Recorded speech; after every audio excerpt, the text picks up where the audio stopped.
Bonjour à toutes et à tous, ici Raphaël du blog vivreheureux.fr. Aujourd'hui, dans le cadre des vidéos sur la manipulation, je vais vous expliquer une technique extrêmement efficace qu'utilisent sur vous les manipulateurs.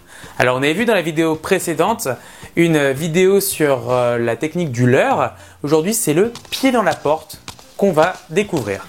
Alors c'est une technique très connue mais très efficace. Et oui, je vous parle bien d'une des techniques les plus puissantes qui, mal utilisées, peuvent faire des ravages. Alors, avant la fin de cette vidéo, vous comprendrez exactement pourquoi vous avez accepté de faire des choses que vous n'auriez jamais accepté de faire un mois avant. Alors, sur quoi s'appuie cette vidéo? Cette vidéo s'appuie sur le fameux livre « Le petit traité de manipulation à l'usage des honnêtes gens » de Jules et Beauvois, des maîtres en la matière. Je mettrai un lien juste en dessous de la vidéo pour que vous puissiez acheter le livre si vous le désirez. Je vous encourage fortement, on me l'avait recommandé il y a 4 ans et je me suis passionné pour la manipulation à partir de celui-là. Ce qu'il faut savoir, c'est que c'est un peu la référence, la bible de la manipulation et que c'est vraiment, à mon avis, dans le top 3 des ouvrages les mieux faits grand public. Alors, en quoi consiste le pied dans la porte? La technique consiste à faire un acte préparatoire peu coûteux à une personne afin de lui faire accepter un acte beaucoup plus coûteux par la suite. Alors, comme ça paraît un peu compliqué, mais en fait c'est très simple. L'exemple très frappant que donnent les auteurs du livre sont l'exemple suivant, celui de Friedman et Fraser. Dans une expérience qui a été réalisée, le but était de déterminer combien de personnes accepteraient de recevoir une équipe de 5 à 6 enquêteurs pour réaliser une étude sur les habitudes de consommation des familles américaines. Alors imaginez d'accepter une équipe de 5 à 6 personnes qui vont fouiller votre maison pour voir un petit peu ce que vous consommez.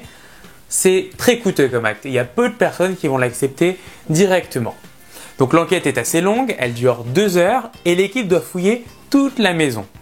En appelant directement les gens, les enquêteurs ont réussi à obtenir un taux de 22,2%. C'est-à-dire qu'en appelant directement les gens et en leur proposant de leur ramener une équipe de 5 à 6 personnes qui vont passer 2 heures chez eux, il n'y a qu'une personne sur 5 en moyenne qui va accepter directement. Donc moi ça me paraît déjà assez important, une personne sur 5, parce que personnellement, je ne sais pas vous, mais je n'accepterai pas. Mais il y a une technique qui fonctionne 2 fois mieux qu'appeler directement. Dans un autre cas, un acte préparatoire est réalisé.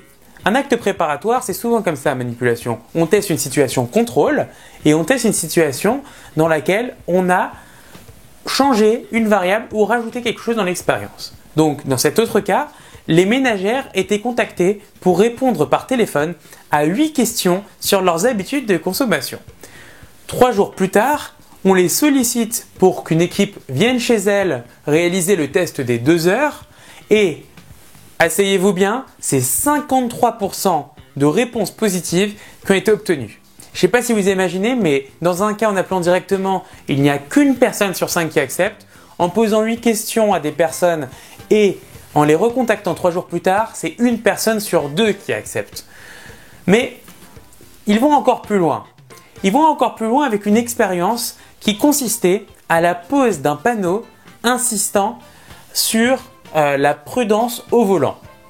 Donc, pour l'acte préparatoire cette fois-ci, ce ne sont pas 8 questions par téléphone, mais une petite pancarte, 4 cm sur 5 cm exactement, à poser sur sa fenêtre.